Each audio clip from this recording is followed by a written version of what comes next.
वाली। अगर बात करें आज पाकिस्तान की तो ओआईसी मतलब ऑर्गेनाइजेशन ऑफ इस्लामिक जो कॉरपोरेशन है उसमें 57 देश हैं, जिसकी स्थापना जो 1969 में हुई थी और उसका जो मुख्यालय है वो सऊदी अरब में है। वहाँ पर जैसे कि वो नया नया 2-4 दिन रैली में चला जाता है, ऐसे ही पाकिस्तान भी गया।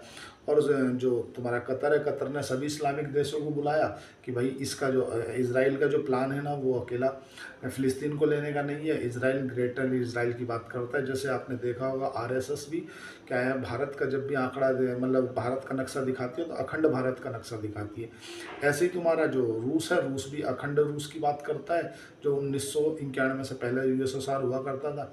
सेम उसी फिलोसफी पे चल रहा है इसराइल। इसराइल कह रहा है मैं जो ग्रेटर इसराइल हुआ करता था मैं तो वो लूँगा। तो इस्लामिक जो देश हैं वो 50 के 50 देश मिलकर बात कर रहे हैं, जिनका जो लीडर बन रहा है वो बन रहा है पाकिस्तान। पाकिस्तान का कहना ऐसा है कि भाई क्यों ना हम भी नाटो के जैसी सेना बना लें, और अगर हम पे कोई हमला करते तो 57 के 57 देश उस पर हमला कर दें।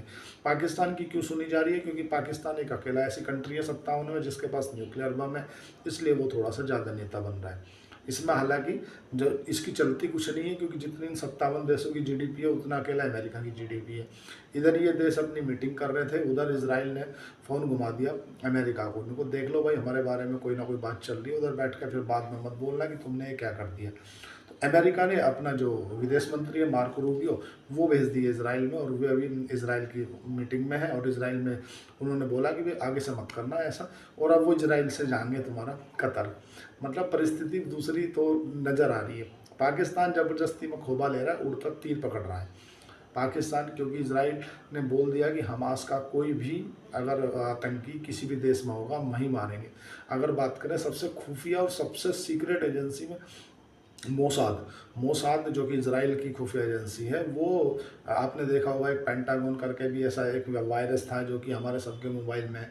इसलिए इसराइल छोड़ेगा नहीं, इतना तो पक्का है अपने हमास के जो उनके आतंकी को मानता है। भारत में तो खैर उसको आतंकी डिक्लेयर नहीं किया, एक लड़ाक है, लेकिन उन्हें छोड़ेगा नहीं। पाकिस्तान ज़बरदस्ती उड़ता तीर पकड़ रहा है। पाकिस्तान सोच रहा है यार सी ओआईसी जो है ना, ऑर्गेनाइजेशन ऑफ इस्लामिक कॉरपोरेशन है ना, इसका जो मुखिया है जो ताऊजी है वो मुझे बना दो। कतर का कहना यही है कि यार मुझे ताऊ बनाया अमेरिका ने कि भाई तुम सबको बैठा कर अपने यहाँ बात करा लेना, और फिर मेरे को ही मरवा दिया। इसराइल का कहना ये है कि भाई मुझे तो पता चला कि हमास के लड़ाके यहाँ हैं और लीडर हैं, तो मैं तो मारूंगा। देश के अंदर किसी भी देश में रहेंगे तो मैं वहीं मारूंगा। 1967 में भी एक बार 50 के जो देश है ना इस्लामिक देश है, इन्होंने हमला कर दिया था इसराइल में। परिणाम क्या हुआ था? 1967 में 4-6 दिन युद्ध चला। इन्हीं की जो ज़मीन है, इजिप्ट है, जॉर्डन है, सबसे ज़मीन छीन ली थी। तो ये ज़बरदस्ती में पंगा ले रहे हैं, होना जाना कुछ है नहीं। अमेरिका